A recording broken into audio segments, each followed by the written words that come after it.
মুসিবত যে আসবে না তা না, আসবে। ইয়াসিমুকা মিনান নাস, মানুষের ষড়যন্ত্র, মানুষের ছোট কৌশল থেকে আমি আল্লাহ আপনাকে বাঁচাবো। এখানে ফাইল আল্লাহ নিজে।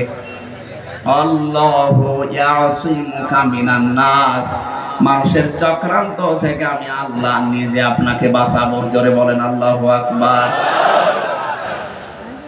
ও ঢাকাবাসী, হাদিসের শেষ কথা এইটা ছিল, হেদায়েতের রাস্তা নসিব করে দেবে।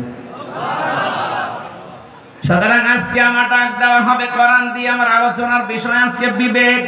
কি বললাম? এটার উপরে কথা বলবো 1-1.5 ঘন্টা। এই বিবেক দিয়ে কোরআনে কারিমে আমার আল্লাহ যেগুলো সাজিয়েছেন, আমরা তাফসীর আকারে কথা বলবো। আমি যে ডাক দিচ্ছি কোরআন দিয়ে, আল্লাহ আমাকে হেদায়েতের উপরে রাখবে, নয়তো নবীর কথা মিথ্যা হয়ে যাবে। কথা বলেন না কেন? এবং যারা সাড়া দেবেন তাদেরকে আল্লাহ হেদায়েতের পথ নসিব করবে।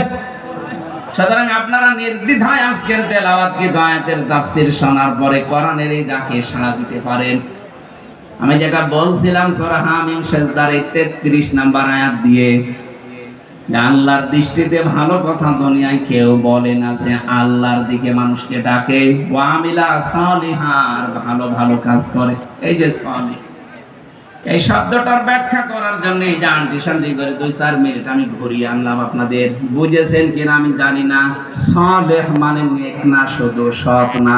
সালেহ মানে যোগ্য। সালেহ মানে কি? আরো জোরে বলেন। বাংলাদেশে আজ হাজারো মানুষকে সৎ মনে করতাম, কিন্তু এই মানুষগুলো যোগ্য ছিল না।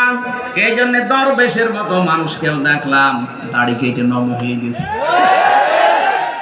এটা দরবেশের অবস্থা যদি এই হয়, যেগুলো ধরবেশ ওগুলোর অবস্থা যে কত খারাপ। গতকালকে একজন ধরা পড়ার পর আপনি টের পাচ্ছেন, আমি নাম নিলাম না। বিভিন্ন জায়গায় এই মানুষগুলো তাদের দেহ পর্যন্ত বিক্রি করে মানুষের মনোরঞ্জনে লিপ্ত ছিল। আমার মনে হয় এখনো যতগুলো লুকিয়ে আছে ওগুলো সব যদি টান দিয়ে বের করে আনেন, প্রত্যেকটারই দেখবেন চরিত্র ঠিক শয়তানের মতো। এই জন্য এই দেশে আমরা যারা সত্যি এই মানুষের অধিকার প্রতিষ্ঠা করতে চাই, শুধু সৎ হলে হবে না, আমাদের যোগ্যতা অর্জন করা লাগবে। যে যেই লাইনে আছেন ওই বিষয়ের শিক্ষা এবং প্রশিক্ষণ লাগবে। ইসলাম এইটাই আমাদেরকে শেখায় যে শুধুমাত্র আপনি সৎ হয়ে বসে আছেন, কি করবেন আপনি? আপনাকে যোগ্যতা অর্জন করা লাগবে। এই যোগ্যতা আমাদের এতদিন তৈরি হয়নি, এই জন্য আল্লাহ আমাদের হাতে দেশ দেয় না, জালেমদেরকে দিয়ে চালিয়েছে। আমি আল্লাহর এই বান্দা যে মাওলানা নাজমুল, ওনারে পাঠালাম, ভাই যে 1000 টাকা দিলাম, আপনি আসলে যে 1 কেজি মাছ নিয়ে আসবেন। মাছ নিয়ে এসেছে 1 কেজি 1000 টাকা দিয়ে, কিন্তু মাছটা পচা। কি পোড়া 1000 টাকা জলে ফেলা হবে না? বলেন না কেন? ও 1 কেজি মাছই নিয়েছে, টাকা পয়সাও 2 নাম্বারই করেনি, এদিকে ওদিকে খরচও করেনি, মাছও নিয়েছে, কিন্তু মাছটা পচা হওয়ার কারণে এখন এইটা নিয়ে আবার আর এক জ্বালা।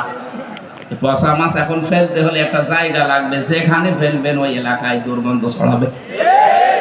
না কিনাই ভালো ছিল। আমি আরেকজনকে পাঠিয়েছি।